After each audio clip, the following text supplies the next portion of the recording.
Bueno, y bienvenidos a este nuevo capítulo en el cual abordaremos observación y trabajos de campo. Sí, tengamos en cuenta que la observación y los diarios de campo son los que se utilizan más dentro de, también mezclado un poco con ese tema de políticas públicas, un poco más de eso, pero en el caso de la materia de análisis cualitativo nosotros lo enfocamos más que nada fue a recolectar cierta información en términos de unas movilizaciones y sobre todo a hacer una evidenciación de cuáles son las peculiaridades que encontramos dentro de este contexto. La observación y los diarios de campo es un trabajo que la verdad puede resultar a las personas que quizás no les guste mucho ese desplazamiento, ir a lugares donde están como en su zona de confort, les va a resultar un test incómodo, pero la verdad es una actividad muy enriquecedora, precisamente porque ustedes cuentan con la posibilidad de encontrar unas nuevas visiones, encontrar unas particularidades que no las podrían encontrar si ustedes se ven directamente desde la comodidad de su casa. Claro, totalmente. Y entonces para este capítulo estaremos viendo diferentes materiales visuales o auditivos, sí, que nos ayudarán a comprender un poco más esta técnica. Entonces, para esto vamos a empezar primero preguntándole a esas personas que nos presentaron inicialmente la técnica de observación y diarios de campo, qué es lo que pasa con esta técnica. Bueno, primero, la observación se considera que es una técnica cualitativa que implica registrar de una forma sistemática lo que está ocurriendo en un entorno o contexto determinado. Se trata de básicamente prestar atención a comportamientos, interacciones, discursos, prácticas culturales y el contexto en el que están sucediendo. Hay distintos también tipos de observación. Sería la primera, la participante, donde el investigador se involucra activamente en un contexto en el que está estudiando. El no participante, en el cual el investigador se mantiene como un observador externo, o sea, no interactúa en las dinámicas de grupo. La observación estructurada, que se guía por categorías o listas de cotejo previas, y la no estructurada, que es abierta y flexible, y pues el investigador ahí registra lo que considere relevante de manera libre. Esta técnica le puede permitir a un investigador obtener información en tiempo real, es útil para estudiar contextos naturales, fenómenos difíciles de verbalizar, proporciona una comprensión holística y también complementa otras técnicas como entrevistas, grupos focales y a su vez esta es como complementada con los diarios de campo, que estos son los registros escritos que lleva un investigador durante el trabajo de campo, donde nota pues lo que observó, lo que reflexionó, su percepción, hipótesis preliminares, preguntas emergentes y experiencias personales relacionadas con el proceso de observación o investigativo en general. Los componentes típicos son que maneja una descripción objetiva, es decir, que escribe o describe o lo que observa de manera directa, los lugares, las personas, sus acciones. También toma en cuenta, pues como ya mencioné, las reflexiones personales, cómo interpreta sus dinámicas, lo que siente, sus sensaciones y las mismas hipótesis. También se supone, o lo ideal sería que se manejara de manera cronológica, es decir, escribir de manera organizada, hora, fecha, clima, disposición del espacio, entre otros detalles relevantes.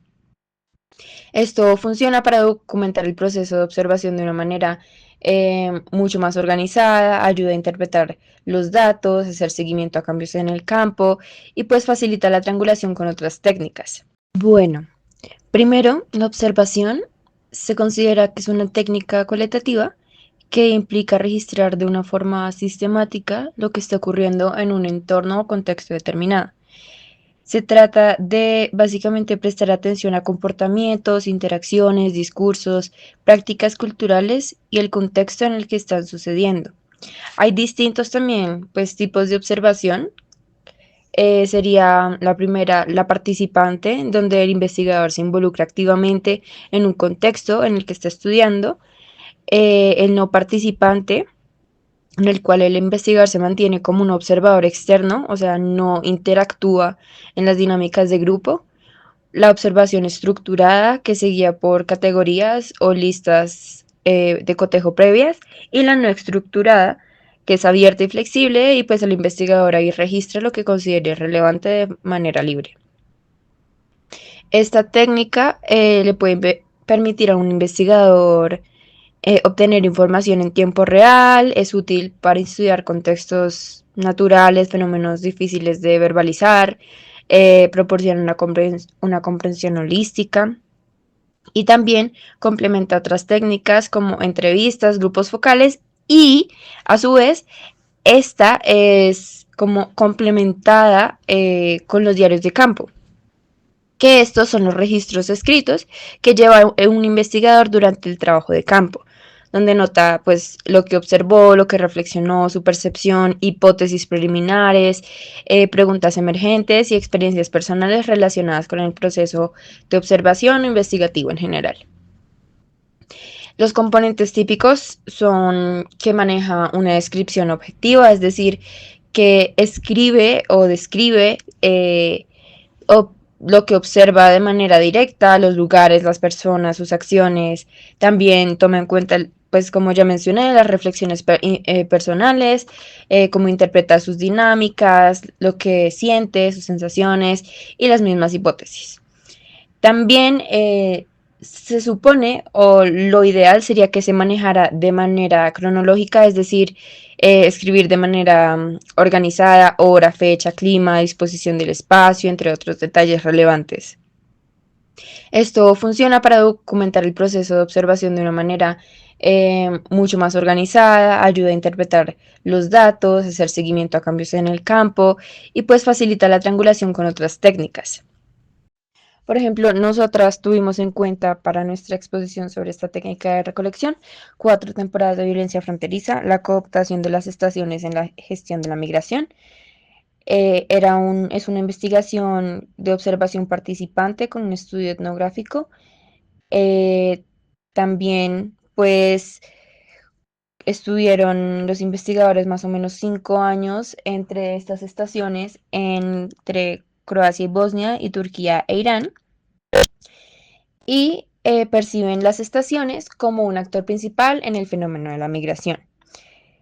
Cuenta con ambas técnicas de observación y de diario de campo, ya que pues documentaban cambios climáticos, geográficos y cómo estos podían afectar la movilidad de los migrantes o ayudar a la coacción de las Fuerzas Armadas de estas fronteras. También fue una, una investigación con triangulación, ya que también hubo entrevistas semiestructuradas en aquellas zonas donde no podían realmente participar activamente de las dinámicas con los migrantes y nos pareció bastante relevante en términos de investigación. Bueno, muchas gracias María José por permitirnos este espacio y por brindarnos tu tiempo para comentarnos más sobre esta técnica. Y ahora veremos unas imágenes de los diferentes espacios en los cuales pudimos estar el día de las movilizaciones. Al inicio de las movilizaciones pudimos ver cómo los sindicatos se iban organizando, iban sacando sus pancartas. No solo eso, también cabe recalcar que empezamos desde el Parque Nacional y, por ejemplo, yo llegué más o menos hasta la Torre de Colpatria. Sé que pudo continuar mucho más y en todo ese recorrido vimos cosas como lo puede ser un Simón Bolívar. Sí, y este Simón Bolívar tenía en su pancarta un corazón gigante donde decía sí a la consulta popular. No solo eso, también encontramos movimientos de madres que llevan una paloma blanca de la paz. Sí, claro. Pues esto también haciendo alusión a las madres de Soacha en todo momento. En ese mismo recorrido pudimos ver a Mr. Taxes, ¿no? Mr. Taxes, como lo queremos. Nos pasó por el lado. Sí. Y también pudimos ver a diferentes políticos haciendo campaña, como lo fue Carolina Corcho, quien tenía un taxi lleno de pancartas, con con su rostro y pues diferentes personas que llevan camisetas apoyándola. También a Daniel Quintero, quien tenía unos globos gigantes de Reset Congreso, que es una de sus propuestas para reformular todo el Congreso, y él también quiere lanzarse a la presidencia, ¿no? Es que definitivamente somos un país muy creativo, y no solo en ese sentido. Llegando nos pudimos conectar a los discursos del 1 de mayo, y previo a eso encontramos como el canal institucional de Señal Colombia seguían marcando mucho la figura de Holman Morris y cómo estos recibían el cariño fuera de esos medios tradicionales, como lo puede ser El Tiempo, RCN, Caracol, esos medios que tildan y que dicen que van completamente en contra de lo que busca este gobierno y que sencillamente se encargan de hacerle mala propaganda. Totalmente. Y mientras nos adentrábamos más, en mi caso yo sí pude ir hasta la Plaza de Bolívar y pues quedé atrapada, pero fue muy interesante ver cómo habían personas con la bandera del Partido Comunista Colombiano. Yo la verdad no pensé que fueran tantos y la verdad se hacían notar. También vimos otro tipo de banderas y de pancartas. La del M19. La del M19 la también. La UP también estuvo por ahí. La del Partido Maíz, que amigables los del Partido del Maíz. Inclusive banderas de pro-Palestina. Había muchas banderas de Palestina. También. Y cómo olvidarnos de la bandera que es guerra o muerte, que denunció en su discurso nuestro presidente Gustavo Petro. Algo súper interesante también es que habían muchos niños. Pude observar una niña que tenía una gorra con una bandera de Cuba abrazando a su mamá, y un niño que iba en un monopatín, también sus papás súper orgullosos de que este niño hiciera parte de este cambio, de este tipo de marchas, y ya. Y quizás en esas noticias no tan amigables nos encontramos a un capucho. Sí, también pudimos ver eso. Bueno, tuve una como vivencia no tan agradable, y es que una persona a mi lado fue apuñalada y pues la vimos pasando ahí con toda la sangre, y eso fue choqueante, pero interesante también. Podemos decir que fue una actividad esclarecedora y reveladora para nosotros. Sí, claro, totalmente. A pesar de que las movilizaciones, lo que contaba de que tenía un poco de sesgo, me parece interesante también todos los espacios culturales que tienen, ¿no? Las papayeras subieron bastantes. Desde el Parque Nacional creo que nos encontramos con 4 o 5 que iban en el recorrido con nosotros. Sí, totalmente. Y pues eso también nos lleva a plantearnos de dónde vendrá toda esta financiación, ¿no? Porque si bien hubo muchas personas, eventos artísticos y demás, también debe haber una financiación por parte de estas. También agradecemos a Programa Cuba por su curso de SECOP. Nos sirvió bastante y ya podemos saber de dónde sale ese dinero. Bueno, y gracias por acompañarnos una vez más en este capítulo. Recuerden que si tienen dudas o preguntas, pregúntenle a Sergio Ángel.